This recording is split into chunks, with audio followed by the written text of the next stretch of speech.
तो पुण्यात्माओं, इस प्रकार का ज्ञान आदरणीय गरीबदास साहिब जी को परम पूज्य कबीर परमेश्वर जी ने बताया, जो जिंदा महात्मा के रूप में वहां प्रकट थे। अब छोटा सा 10 वर्ष का बालक बहुत प्रेरित हो जाता है, बहुत कुछ समझने योग्य होता है। एकदम हृदय में ऐसी प्रेरणा बन गई, चरणों में गिर गया और कहने लगा, परमात्मा, क्या इन ब्रह्मा विष्णु महेश से भी ऊपर कोई और प्रभु है? तब परमात्मा ने कहा, बेटा, ये तो एक ब्रह्मांड के अंदर समझ लो एक विभागीय मंत्री है। रजगुण विभाग के ब्रह्मा जी, सतगुण विभाग के विष्णु जी और तमगुण विभाग के शिव जी। इनके पिता हैं ज्योति निरंजन काल, जिसे सरपुरुष कहते हैं। गीता जी अध्याय नंबर 15 के श्लोक नंबर 16 और 17 में 3 पुरुष बताए हैं, एक सरपुरुष, एक अक्षर पुरुष। सरपुरुष तो ये ब्रह्म है, 21 ब्रह्मांड का स्वामी, जिसको काल भगवान कहते हैं। और अक्षर पुरुष 7 संख ब्रह्मांड का स्वामी, जिसको परब्रह्म भी कहते हैं। ये दोनों प्रभु, पुरुष माने प्रभु, और इनके अंतर्गत जितने प्राणी हैं ये सब नाशवान हैं। जीव आत्मा किसी की नहीं मरती, वो तो कुत्ते गधे की भी नहीं मरती। 15वें अध्याय के 17वें श्लोक में फिर कहा है कि उत्तम पुरुष तू अन्य परमात्मा इति उदाहरते। उत्तम पुरुष यानी श्रेष्ठ परमात्मा तो इन ऊपर वर्णित 16वें श्लोक में कहे दोनों पुरुषों से, सरपुरुष और अक्षर पुरुष से भी कोई और है, अन्य है, और वही परमात्मा कहता है, और वही तीनों लोकों में प्रवेश करके सबका धारण पोषण करता है। उल्टे लटके संसार रूपी वृक्ष की मूल है, जड़ है। तो इस प्रकार गरीबदास साहिब जी को परम पूज्य परमेश्वर कबीर जी ने सर्व ब्रह्मांडों की रचना का ज्ञान कराया। बच्चा बड़ा ध्यान से सुन रहा है, और फिर प्रेरणा हुई कि हे परमात्मा, आप तो समर्थ हैं। जब आप एक कंवारी गाय का दूध निकाल सकते हो मालिक, आप सब कुछ कर सकते हो। छोटे से बालक का हुआ, बहुत बड़ी बात खटक गई उसका, और कहा, परमात्मा, मुझे अपना गांव दिखा दो। आप कहाँ से आए हो, मुझे भी ले चलो एक बार आपके गांव में। और गरीबदास साहिब जी ने पूछा कि हे प्रभु, ये इतना स्वादिष्ट दूध मैंने कभी नहीं पिया। दूध डेली पीता हूं मैं, लेकिन जो दूध आज इस कंवारी गाय से मुझे प्राप्त हुआ आपकी कृपा से, ऐसा स्वादिष्ट दूध मुझे कहीं नहीं मिला। तब परमात्मा ने कहा, बेटा, ये यहाँ के लोगों का दूध नहीं, ये मेरे गांव से दूध आया था, सतलोक से। हे परमात्मा, जब वहां का यहां कैसे पहुंचा, ये मेरी शक्ति का काम है। तब कहा, मुझे भी एक बार आप ले चलो वहां पर। तब परमेश्वर ने उस आत्मा को साथ लिया, ब्रह्मा विष्णु महेश का स्थान दिखाया, उनकी सतीथि से परिचित कराया। यहाँ के न्यायाधीश जो सबका लेखा जोखा करता है, सबको दंड देना है या कोई स्वर्ग प्राप्ति करवानी है, जहाँ सबका अकाउंट होता है, वहां पहुंच गए गरीबदास जी को लेकर के। जो ही परमात्मा कबीर देव जी जिंदा महात्मा के रूप में, जिंदा संत कैसे होते मुसलमानों के अंदर होते हैं, एक ओवरकोट सा पहनते हैं, एक काला सा ओवरकोट पहनते हैं घुटनों से नीचे तक का, और एक कच्छा पहनते हैं घुटनों से ऊपर तक का, और एक काला सा टोप ऐसे लंबे से ढंग से बना करके चद्दर का। वो ऐसी वेशभूषा वाले को जिंदा महात्मा कहते हैं। और परमात्मा जब भी जिस आत्मा को मिले, इसी वेश में मिले हैं। जब वहां पहुंचे तो परमात्मा धर्मराज के दरबार में, यहाँ के चीफ जस्टिस के दरबार में पहुंचे, 21 ब्रह्मांड के। और जाते ही धर्मराज ने कुर्सी त्याग दी, अपना आसन छोड़ दिया, और उसको परमात्मा का और ही रूप दिखाई दे रहा था। और एकदम खड़े हो गए और कहा, आओ महाराज बैठो। तो परमात्मा ने खड़े खड़े, जैसे उच्च अधिकारी छोटे कर्मचारी अधिकारी के ऊपर को आदेश देता है, उस समय वो उसको डांट के तरीके से भी बोलता है। ऐसे परमात्मा उस धर्मराज को कह रहे हैं। गरीबदास साहिब ने फिर बाद में बताया कि धर्मराय दरबार में देई कबीर तलाक, मेरे भूले चूके हंस को तू पकड़िए मत कजाक कजाक, जैसे डांट मारते हैं। तो इस प्रकार धर्मराज कर जोड़कर खड़ा हो गया। बोले पुरुष कबीर से, धर्मराज कर जोड़, आपके जीव न पकड़ो ने मन 2 ही लाख करोड़। अब इस तरह अपनी समर्थता से परिचित कराया कि मैं क्या हूं। फिर वहां से निकल कर वहां पहुंचे परमात्मा जहां ये काल बैठा था 21वें ब्रह्मांड के अंदर, और जहां से सतलोक जाने का एक रास्ता है, वहां ये चौकस रहता है कोई प्राणी इधर से निकल ना जावे। और जो ही परमात्मा वहां पहुंचे और परमेश्वर ने गरीबदास जी से कहा कि बेटा देखना, ये है वो काल भगवान, वो बैठा काल,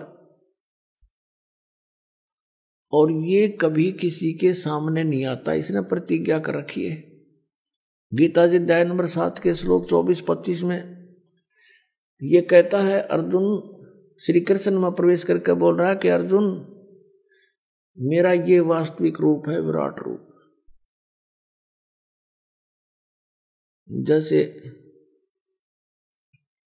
11वें अध्याय के 47, 48, 32 और 21 में अर्जुन भी उसको आंखों देख करके विवेचन करता है, बता रहा है, और वो खुद भी कहता मैं काल हूं और अब प्रगट हुआ हूं, और ये है असली रूप मेरा, जिसको देखकर अर्जुन जैसे योद्धा भी कांप रहे थे।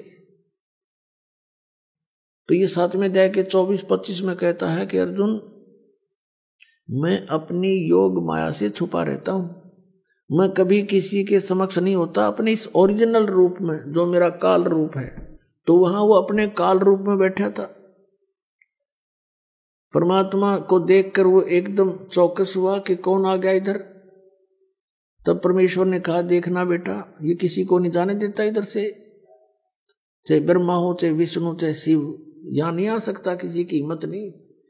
और मैं ईब सतनाम का जाप करूंगा, एक सतनाम मंत्र है 2 अक्षर का, उसका जाप करूंगा और देखना ये कैसे हो जाएगा। अब परमात्मा ने लीला करनी थी, 2 अक्षर का नाम वो सतनाम जाप किया और एकदम नीचे को गर्दन कर ली, नहीं तो यूं ऐसे आंकड़ा बैठा था, कौन आ गया, एकदम नीची गर्दन होगी, यूं विवश हो गया उस मंत्र के जाप के सामने। और कबीर साहब ने उसके सिर पे पैर रखा और कहा आजा बेटा चल ऊपर को। अब क्या बताते हैं कबीर साहब, जैसे फणपति मंत्र सुन रखे फन सकोड़ी, ऐसे बीरा मेरे सतनाम से यू काल लेवे मुंह मोड़े। ये सतनाम इतना प्रबल है 2 अक्षर का कि जैसे फनपति, फनपति माने सर्प, सांप, और ऐसे फन फैलाए खड़ा हो और गारडू एक मंत्र बोल देता है सुपेरा, उस मंत्र के बोलते ही वो अपने फन को नीचे कर लेता है, सकोड़ लेता है, यानी इकट्ठा कर लेता है, फैलाया नहीं रह सकता वो, उसमें कोई क्रियाकरण की हिम्मत नहीं रहती। परमात्मा बता रहे हैं कि ऐसे मेरे सतनाम के सामने यूं काल मुंह मोड़ लेता है, झुक जाता है।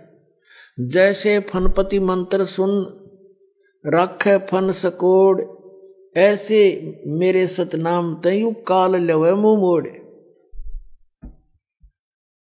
अब ऊपर जाकर के जब क्या देखा, सतलोक में प्रवेश किया 12वें द्वार में। अभी तक हमने 10वां द्वार सुना था, क्योंकि इनकम्प्लीट नॉलेज, इनकम्प्लीट, बिल्कुल उलट बेकार व्यर्थ का ज्ञान सुना हुआ था। ये केवल एक ब्रह्मांड तक की है ये 10वां द्वार,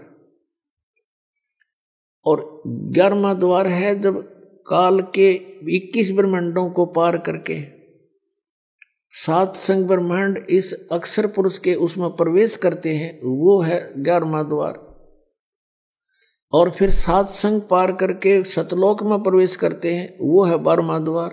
तो अभी इस शब्द में लिखा है, जैसा भी आपको सुना था, कि 12 मद महल मठ बोरे बहुर ना दे धरे रे, असंग जन्म तन मरत्या होगे जीवित क्यों ना मरे रे।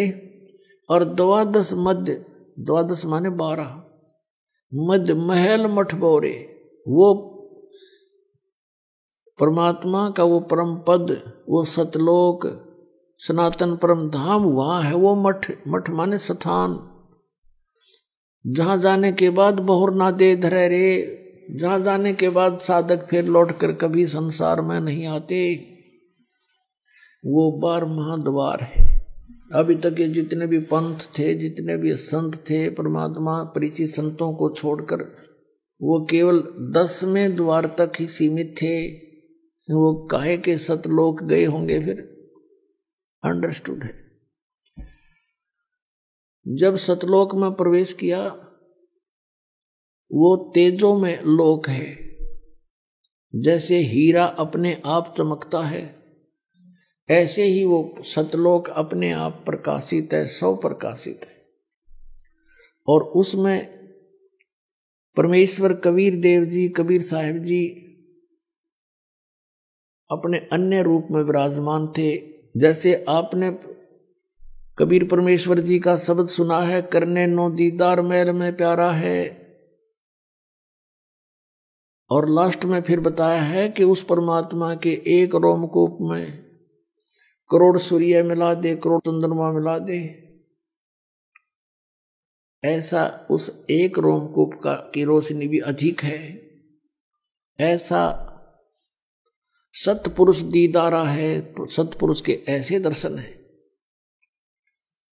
तो वहां जब परमात्मा तख्त पर विराजमान थे, सिंहासन पर विराजमान थे, नीचे से जिंदा वाले महात्मा के रूप में भी वो परमात्मा गए, नीचे से अपने ही दूसरे रूप पर जो सिंहासन पर विराजमान है, करोड़ सूर्य करोड़ चंद्रमा मिला दे एक रोमकूप की इससे भी अधिक रोशनी वाले तेजों में शरीर में, मनुष्य सदृश शरीर में विराजमान है। उन पे चवर करने लगे, जिंदा वाले रूप में नीचे से गए थे जो। अब गरीबदास जी ने सोचा कि ये है भगवान, ओहो कितना सुंदर है, कैसा चेहरा है, कैसा नूर है इसका। और यहाँ ये जो महात्मा नीचे से आया है, ये कोई यहाँ का नौकर लगता है। गरीबदास जी इतनी सोच ही रहे थे, उसी समय तेजों में शरीर खड़ा हुआ, जिंदा वाले शरीर में नीचे से गए थे साधु रूप में, वो विराजमान हुए उसी सिंहासन पर, असंग ब्रह्मांड के कंट्रोलर के सिंहासन पर। और वो जो तेजों में शरीर जो भगवान दिखाई दे था, परमात्मा नजर आवा था, वो लगा चंवर कर जिंदा के ऊपर नौकर की तरह। अब गरीबदास जी सोच रहे हैं भगवान कौन सा इनमें, ये महात्मा भी खूब है भाई, इसके ऊपर परमात्मा चंवर कर रहा है, इसकी सेवा कर रहा है। इतने में क्या हुआ कि वो तेजों में शरीर जिंदा वाले शरीर में समा गया। अकेले कबीर परमेश्वर जी जिंदा महात्मा के रूप में जो नीचे से गए थे वही विराजमान है, चंवर अपने आप घूम रहा है ऑटोमेटिकली। तब परमेश्वर ने कहा कि बेटा मैं सारे ब्रह्मांडों का मालिक हूं, सब ब्रह्मांड मैंने रचे हैं, सभी प्राणियों जीवों की उत्पत्ति भी मैंने की है। फिर सारी कहानी बताई कि यहां से वो जो वहां दुख पा रहे हैं काल के लोक में, वो कैसे वहां गए। सारी कथा सुनाई कि तुम सभी यहीं रहा करते थे, ये सब के आपके मकान, ये स्थान खाली पड़े हैं। जितनी प्राणी वहां गए हैं, चींटी से हाथी तक, रंक से राजा तक, ये सभी यहां रहते थे, ये सारे खाली पड़े इनके। इनमें मस्ती लगी, सुख था घना। और यहां एक ज्योत निरंजन नाम का अंडे से निकला हुआ प्राणी था, आत्मा था, उसने कुबद छाई, एक पैर पे खड़ा होके तप करने लगा। उसके ऊपर ये सब आसक्त हो गए, उसकी उस ड्रामाबाजी को देखकर, उसकी एक्टिंग को देखकर, जो आजकल के लोग में कष्ट पा रहे हैं। मैंने बहुत बार उनसे कहा कि तुम मस्त रहो बच्चों, इसकी क्रिया को मत देखो, ऊपर से तो वो सावधान हो जाते थे, अंदर से कसक घनी बन गई, उस पर आसक्त हो गए, हृदय से चाहने लगे। जब उसने कहा कि मुझे जीव दे दो, तो मैंने उनसे पूछा था क्या तुम जाना चाहते हो, सभी ने स्वीकृति दे दी थी, इसलिए उसके साथ भेजने पड़ गए मुझे। और देखो बेटा यहाँ कितना सुख है, और वहाँ क्या हो रहा है, कभी फ्लड आ जाता है, कभी अकाल गिर जाता है, किसी की रोग से मृत्यु, कभी महामारी फैल जाती है, कहीं जल उपलब्ध नहीं है तो कहीं फ्लड ही फ्लड है। ऐसे स्थान पर चले गए, इस सर्व सुखदायी प्लेस को छोड़कर, स्थान को छोड़कर। अब गरीबदास जी बालक थे, आंखों में आंसू आ गए और कहने लगे भगवान हम तो घने नालायक हैं, हम तो महान पापी आत्मा हैं, हमने देखो एक कैसे भरी थाली का ठोकर मारी, यहाँ सब कुछ उपलब्ध है, हरे भरे बाग हैं, सर्व यानी सदाबहार फल फ्रूट हैं, सदाबहार बेल हैं, सब तरह के यहाँ पर दूधों की नदी बह रही है, और हम वहाँ उस कंगाल लोक में चले गए और कहा भगवान मुझे यहीं रख लो दाता, वहाँ मत भेजो। तो परमात्मा ने कहा बेटा ऐसे नहीं, आपको जाना पड़ेगा, और मैं आपको ऐसा मंत्र दूंगा सतनाम 2 अक्षर का, उस सतनाम के जाप को करना और मेरी महिमा को सुनाना सबको। आपने ये देख लिया भगवान कौन है, और भक्ति करके आप यहाँ आ सकते हो। आप जब यहाँ से गए तो बहुत पुण्य थे आपके, अब वहाँ पुण्य रहे नहीं, उसने लूट लिया तुम्हारे को, और फिर वो इतना ही समर्थ सक्षम होकर तुम यहाँ आ सकते हो भक्ति के बल से। और एक मंत्र में ऐसा दूंगा तुम्हें, वह भी बताना नहीं किसी को, लेकिन लिख देना सारी वाणी में, मैं तुझे एक वाणी दूंगा, एक ज्ञान भरूंगा तेरे अंतःकरण में, उसको फिर तू बोल बोल के सुनाना। गरीबदास जी से कहा बेटा आपको जाना पड़ेगा, आपके भाई बहन हैं, वो काल से भ्रमित है, उनको ये ज्ञान सुनाना अति अनिवार्य हो गया है। तब गरीबदास जी ने कहा जो आपकी आज्ञा पर, मेरे साथ रहना मालिक, बहुत गंदा लोक है वहां, तो विचलित हो जाऊं कहीं मैं परमात्मा। परमेश्वर ने कहा बेटा घबरा मत, मैं तेरे साथ रहूंगा। ज्यों बच्छा गऊ की नजर में, यूं साईं को संत, और भक्तों के पीछे फिरे वो भगत वत्सल भगवंत। अब उधर से क्या होता है फिर बताया कि बेटा मैं 120 वर्ष बनारस में काशी में रहा हूं, 120 वर्ष में काशी में एक कबीर नाम से धानक जुलाहे रूप में लीला की मैंने, और मेरा उद्देश्य वहां था जनता को समझाना, तत्व ज्ञान बताना, और वो ज्ञान मैंने वहां लिपिबद्ध करवाया था अपने मुख से बोलकर, यथार्थ ज्ञान। अब उसमें काल के दूत प्रवेश हो चुके हैं, उन्होंने उस वाणी को बहुत सा खराब कर दिया है, उस ज्ञान को। अब मैं तेरे अंदर वो ज्ञान पुनः भरूंगा, और आप वहां जाकर इसको प्रकट करना, और आने वाले समय में आपके भाई बहन आत्माओं को, पुण्य आत्माओं को काम आवेगा। अब गरीबदास जी ने ये बात बहुत अच्छी लगी। फिर कबीर परमेश्वर जी ने कहा कि मैं ही मिला था किस किस को, नानक साहब को मैं मिला बेई नदी के ऊपर, और वहां से फिर उनको अंतर ध्यान करके यहां लाया था। उसको भी ऐसे ही आपकी तरह सारी सतीथि से परिचित करा करके वापस भेजा था। वो भी श्री विष्णु जी का पुजारी था, गीता जी का पाठ किया करता था, श्री कृष्ण से ऊपर परमात्मा नहीं मानते थे। और जब देखा यहाँ का सारा माहौल, तब जाके उन्होंने नौकरी भी त्याग दी थी और घर छोड़ करके मेरे पास बनारस में आए थे। वहां से उनको मैंने सतनाम दिया था और उनको बोल दिया था कि बच्चा अभी किसी को बताना नहीं। और ये पिछली पीढ़ी जो अब समय आया है, मोक्ष मार्ग, मोक्ष युग है, अब मोक्ष का समय है, अब ये भक्ति युग आ गया। और इसको दूसरे शब्दों में निर्वाण युग भी कह सकते हैं, मोक्ष युग, मोक्ष का समय आ गया। तब तक इस तत्व ज्ञान को छुपा के रखना है, लेकिन लिख देना, अपनी लिखवा देना, बोल देना अपनी वाणी में, लेकिन किसी को बताना नहीं है सतनाम, नहीं तो बात बिगड़ जाएगी। जब परमात्मा को नानक साहब जी ने सचखंड में देखा था, जिंदा वाले महात्मा के रूप में, जैसे नीचे से लेकर गए थे जिस रूप में, जैसे गरीबदास जी को लेकर गए, और फिर वही लीला परमात्मा सबके साथ करते हैं, वहां दूसरे रूप में भी विराजमान थे, वैसे ही वहां चौर करने लगे। फिर वो तेजों में शरीर खड़ा हो गया, नीचे से नानक साहब जी के साथ जिंदा रूप में गए थे परमात्मा, वो उस तख्त पर विराजमान हो गए और ऐसे ही चमर हुआ था। फिर उनको कहा था कि मैं बनारस में, काशी में धानक रूप में रह रहा हूं।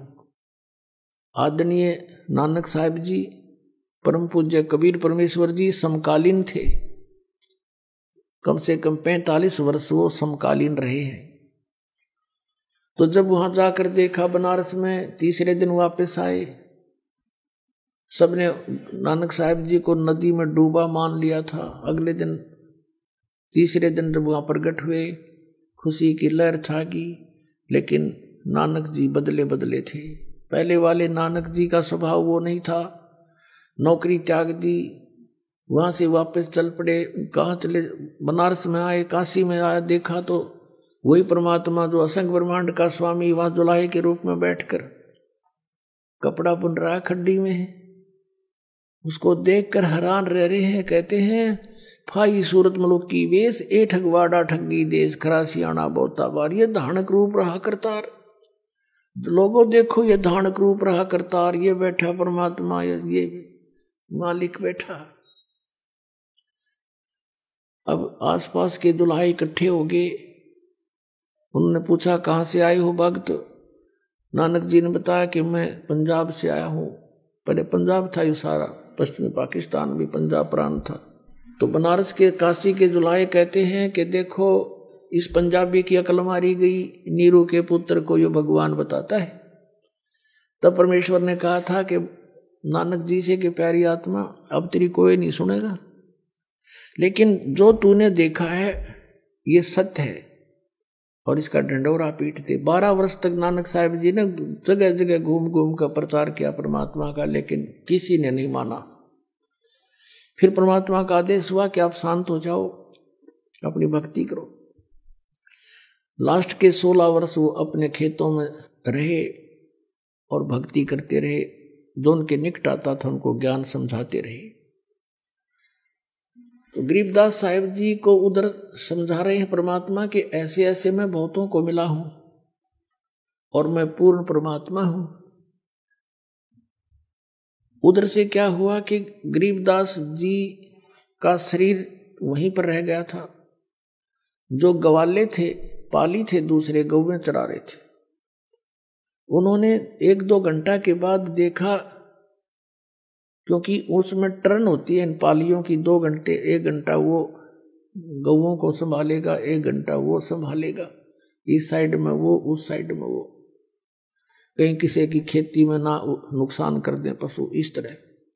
तो जब उसका नंबर आया गरीबदास जी का, 1-2 घंटे के बाद उन्होंने संभाला कि भी वो लड़का कहाँ है, बुला, उसका नंबर आ गया, टर्न आ गई उसकी गौ घेरने की।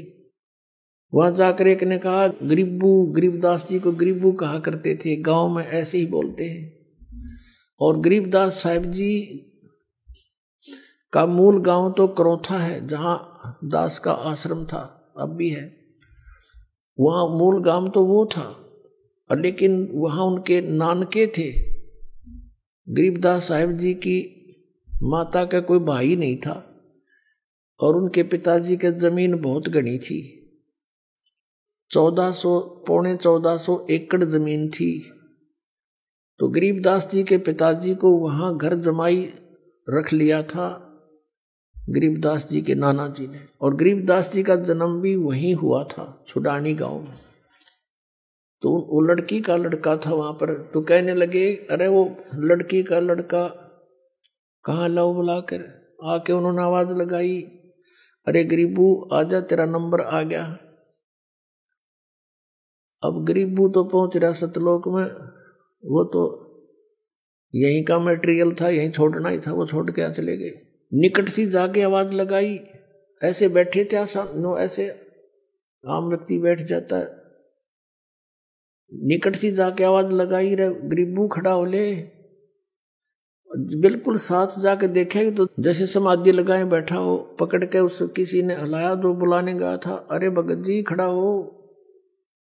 अब वो ऐसे गिर गए पीछे ने, देखा है तो मर गया, मृत्यु होगी। दूसरे पालियों को बुला, आ जाओ आ जाओ, तो मर गया लड़का। सब भाग कर आए, देखा सचमुच ये तो मर गया। अरे इसने जंतर मंत्र का दूध पी लिया, मरना तो था ही, बहुत मना किया हमने। अब उधर से गांव की तरफ भागे।